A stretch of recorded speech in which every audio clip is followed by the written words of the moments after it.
on va parler, le docteur Fraisse va nous parler d'une autre CIV. À lui la parole. Voilà, donc c'est une rareté, hein, les CIV post-traumatiques, hein, mais c'est intéressant parce que il faut quand même connaître pour savoir un peu comment agir. Alors il y a deux mécanismes, hein. En gros, il y a soit un patient qui va avoir un traumatisme, une délacération des coronaires, qui va avoir donc une CV post-infarctus, donc ça on en a déjà parlé, et on sait qu'en plus du polytraumatisme, il y a ça, donc le pronostic est bien sûr assez sombre. J'en ai pas l'expérience de ce type de CV post-traumatique. Et puis par contre, il y a le traumatisme direct du septum interventriculaire. Et notamment, enfin, ça vous donne une idée de la violence du traumatisme, c'est l'écrasement, le mécanisme le plus fréquent, c'est l'écrasement du cœur contre le rachis. Donc vous voyez, il faut qu'il y ait vraiment un bon traumatisme.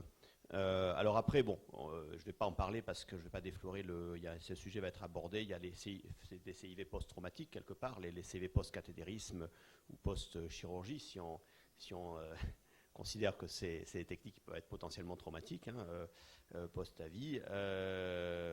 Et après myomectomie ou chirurgie mitralo-aortique, ça a été décrit. Nous, on avait publié l'an dernier, ou il y a 2 ans, donc notre expérience sur un cas de CIV post-avis que j'avais fermé avec succès. Alors, ça, c'est la première CIV que j'ai fermée. C'est pour ça que ça me tient à cœur. C'était un patient, un jeune de 19 ans, qui avait eu un accident de moto le 11 septembre 2001. Donc, c'est facile à retenir, puisque ça s'est passé exactement le jour. Donc, bien sûr, on ne peut que retenir la date dans ces circonstances, hein, le jour de l'écrasement des tours jumelles. Et à l'époque, j'avais pas l'expérience de fermeture de CIV, donc j'avais fait venir Jean-François Piéchaud à Marseille et on avait fermé deux CIV avec des prothèses de CIA, deux grosses CIV post-traumatiques chez ce jeune et qui malheureusement avait un tel neurotraumatisme qu'il était ensuite décédé. Alors après, quelques années plus tard, j'ai eu le cas de ce jeune patient de 17 ans qui a fait une chute de 200 mètres en deltaplane avec donc 35 fractures. Vous voyez, il s'est pas loupé. Et tout allait. Enfin, il a été opéré. Il avait, moi, je l'ai vu en chaise roulante, mais il avait un pronostic orthopédique qui était, on va dire, relativement bon. D'ailleurs, il comptait bien refaire du deltaplane. Hein, c'est ce qu'il m'a dit. Et il avait cette CV traumatique qui était ma foi pas énorme, mais après toutes ces interventions orthopédiques et ces séjours en réanimation, le service de rééducation refusait de le prendre si les CIV n'étaient pas opérés ou fermés.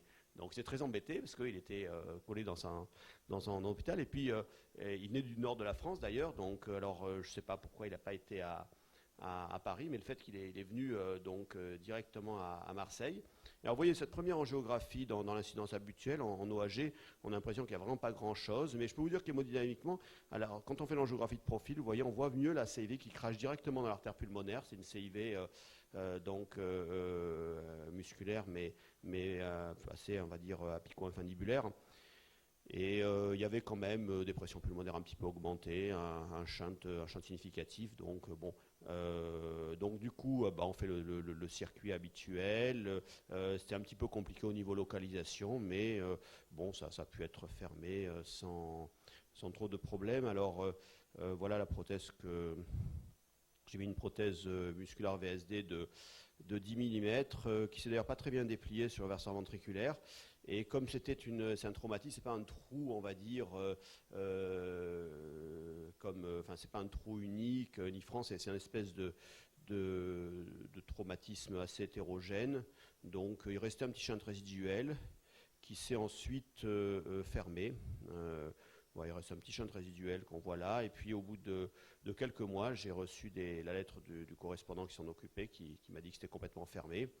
Voilà l'angiographie finale. Donc, en conclusion, il y a différentes situations. Ce sont des localisations un peu atypiques. Et puis, bien sûr, ce qui fait quand même aussi en partie le pronostic, c'est le polytraumatisme, les lésions associées. Mais sur cette expérience de 2 cas, on peut dire que le cathétérisme est envisageable. Il y a eu d'autres cas d'ailleurs publiés dans la littérature qui confirment ça. Voilà, je vous remercie. Peut-être un commentaire éventuellement.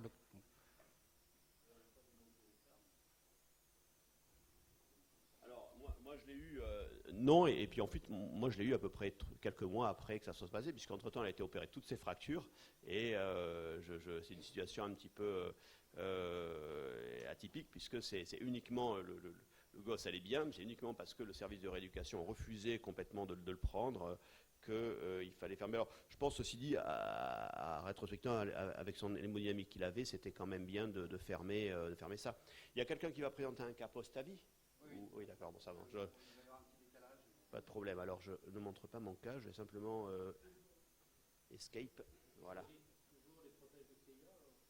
Alors, là, c'est une prothèse de CIV en l'occurrence. C'était une musculaire VSD de 10 mm pour ça. Parce que la CIV n'était pas énorme. Donc, la plupart du temps, en dehors des CIV post-fracture, pour les raisons que vous avez évoquées là, sur les berges, la friabilité des berges, la prothèse de CIV est une bonne prothèse.